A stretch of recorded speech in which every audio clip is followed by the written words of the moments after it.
Bonjour, bonjour, chers abonnés sur la chaîne, chers passionnés, amis des oiseaux, des canaris, des chardonnerets, encore une nouvelle vidéo sur Canaille de 28.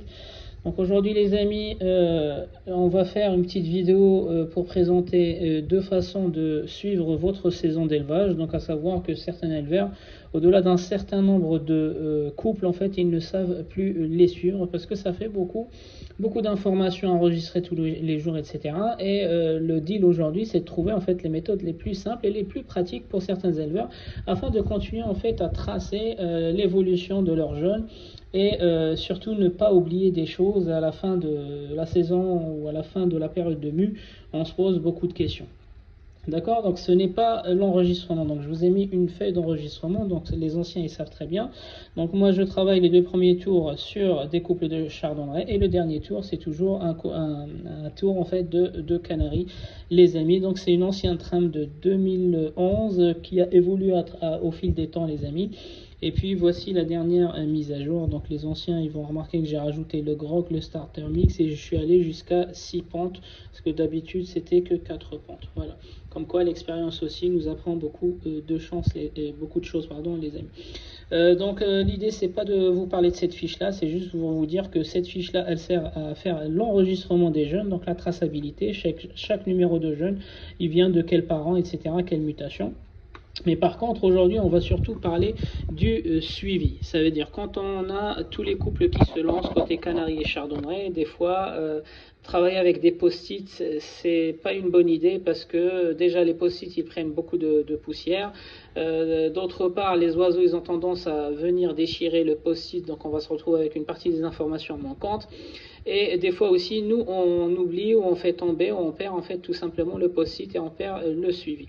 Donc ça, c'est un tableau de bord, les amis, qu'il faut initier dès le démarrage de votre saison d'élevage. C'est plus ou moins la traduction de mon tableau de suivi, les amis, avec des dates clés. Donc j'ai mis les dates clés. Donc à savoir... chaque ligne correspond en fait à un couple. Donc cette ligne là c'est couple 1, couple 2. Moi je voulais pas l'écrire, l'écrire parce que je vais utiliser ce tableau là.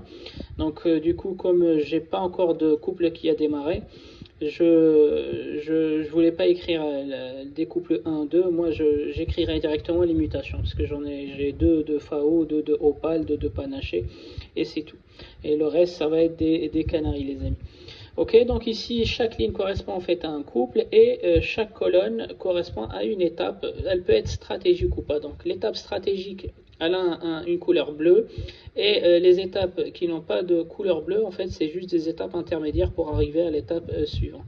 Donc voilà, donc ce que vous voyez ici, les couleurs bleues, ce sont les dates stratégiques de la feuille d'enregistrement qu'il faudra tenir à jour chaque saison, les amis. Ok, donc du coup, qu'est-ce que j'ai marqué dans les colonnes? Donc pente 1, donc on commence le renseignement de ce tableau de bord à partir de la première pente. Pente 1, 2, 3, 4, 5, 6, je suis allé jusqu'à 7 parce que je me suis fait avoir les années précédentes. En fait, au tout début, je m'arrêtais à 4, mais au fil des temps, en fait, j'ai des femelles, de plus en plus de femelles qui pendent jusqu'à 6, voire même 7 œufs, les amis. Oui, ça m'est arrivé l'année dernière. 7 œufs, dont le premier était très très gros, vous vous rappelez?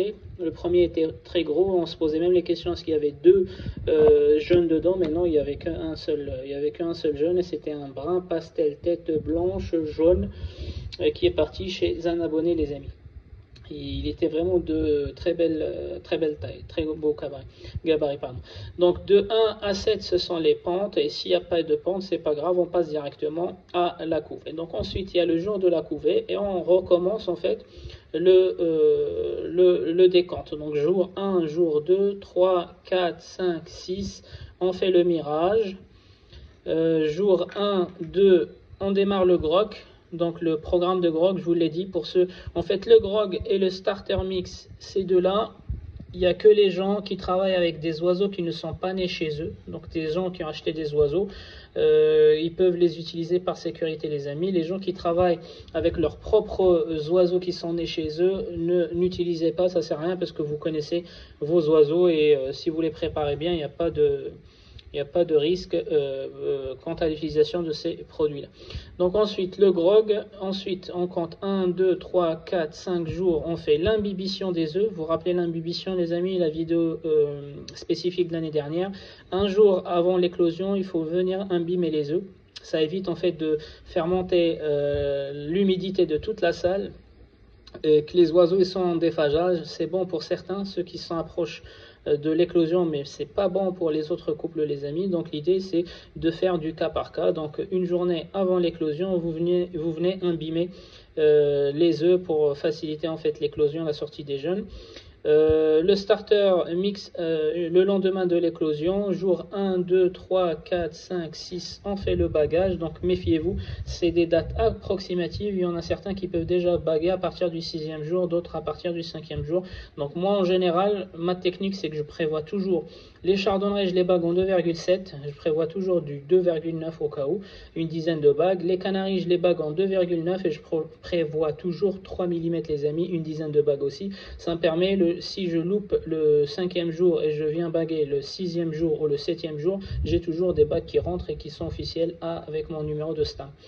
Donc ensuite, après le bagage, il y a la surveillance, jour 1, jour 2, la surveillance de quoi? Des jeunes qui seront débagués par les parents, ou bien tout simplement des jeunes qui seront éjectés du nid avec la bague. Et puis l'enregistrement, il correspond à quoi? Il correspond à cette feuille, les amis, reprendre toutes les dates et passer en fait au tour suivant. Donc du coup, en fait, ça c'est comme je vous ai expliqué, en bleu les dates stratégiques. Après, en fait, c'est juste le décompte des jours intermédiaires entre les phases ou les étapes stratégiques. Donc l'avantage de ce tableau de bord, c'est que vous pouvez suivre plusieurs couples qui sont déphasage, c'est-à-dire ils n'ont pas tous le même cycle de pente ou de nourrissage. Et vous pouvez, pour certains, vous pouvez même aller plus loin que l'enregistrement, aller jusqu'au 35e, 40e jour et vous appelez ça le sevrage.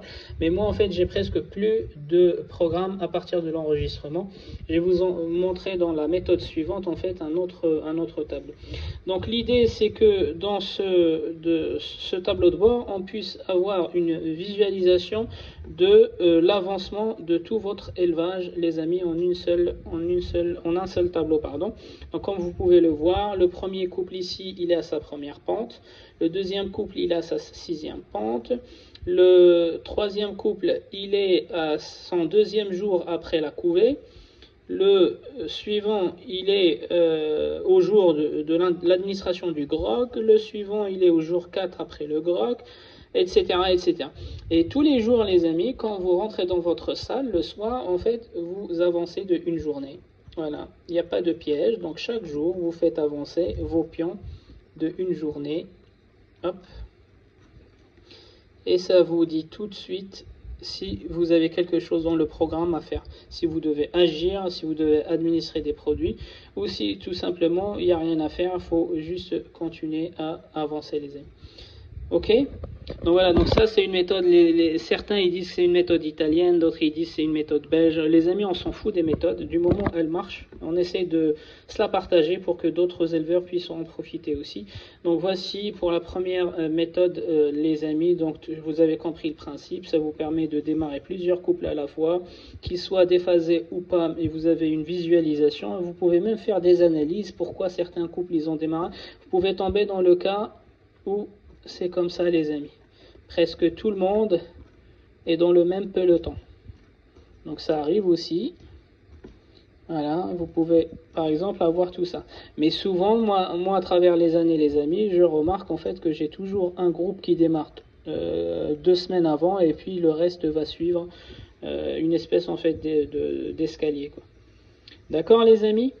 Donc ça, c'est la première méthode. Donc on va passer à la méthode suivante. Donc la méthode suivante, la première méthode, elle a comme avantage de suivre plusieurs couples jusqu'à 20 ou 30 couples, les amis. La deuxième méthode, en fait, c'est presque la même chose, sauf que c'est sous forme de cercle, les amis, et on va tourner autour d'un axe, les amis. Donc pente 1. Donc la deuxième méthode, elle est importante. Elle est plutôt utile quand il s'agit d'un élevage de taille moyenne. Ça veut dire on a une dizaine de couples seulement. Pourquoi? Parce qu'on est limité par les couleurs des pions, les amis, et par la taille du cercle aussi. Donc disons que j'ai 4 couples dans mon élevage. En fait, chaque couleur correspond à un couple. C'est pareil. En bleu, les dates stratégiques. Ceux qui n'ont pas de couleur bleue, c'est des dates de passage. C'est des jours de passage seulement intermédiaires. Donc la pente, les amis, la couvée, le mirage, le grog, l'imbibition, l'éclosion, le starter mix, le bagage, l'enregistrement. Et là, ici, par exemple, je suis allé jusqu'au Nuovo Apacox, donc juste après le sevrage, donc entre la sortie du nid et le sevrage. Et je suis allé jusqu'au sevrage, les amis. Donc, à savoir qu'on est sur presque 40 jours, les amis. Donc, le premier couple, par exemple, elle est à la couvée. Le deuxième couple, il est en train de pendre. Le troisième couple, il est au grog, et le dernier couple par exemple il est vers la fin, il est vers le sevrage. Je le mets ici, les amis. Donc idem, chaque jour vous avancez de une journée. Chaque jour vous avancez de une journée. Une fois que vous êtes arrivé au sevrage, donc vous marquez un temps de repos à vos oiseaux, les amis, comme je vous ai indiqué, une semaine et demie, et puis vous redémarrez une nouvelle pente, les amis. Donc voici la deuxième méthode pour un élevage de taille moyenne jusqu'à 10 couples, et l'autre pour des élevages de grande taille. Les amis, à savoir que toutes ces méthodes existent aujourd'hui sur des logiciels informatiques, bien sûr. Donc ça, c'est des façons un peu archaïques, un bout de carton et quelques punaises comme ça, et puis on fait l'affaire. Mais à savoir qu'aujourd'hui, il y a vraiment des logiciels et des applications payantes sur Android et sur Apple qui vous permettent en fait de suivre tout type d'élevage, les amis. C'est à vous de paramétrer ce que vous voulez comme date stratégique et comme date de passage. Ça sert pour les éleveurs de chiens, pour les éleveurs en fait d'animaux qui sont plus ou moins compliqués, mais les oiseaux en fait, comme je vous ai expliqué, c'est l'une des passions les plus faciles. Les amis, c'était Canari 28. Je vous souhaite un bon visionnage et je vous dis à la prochaine vidéo.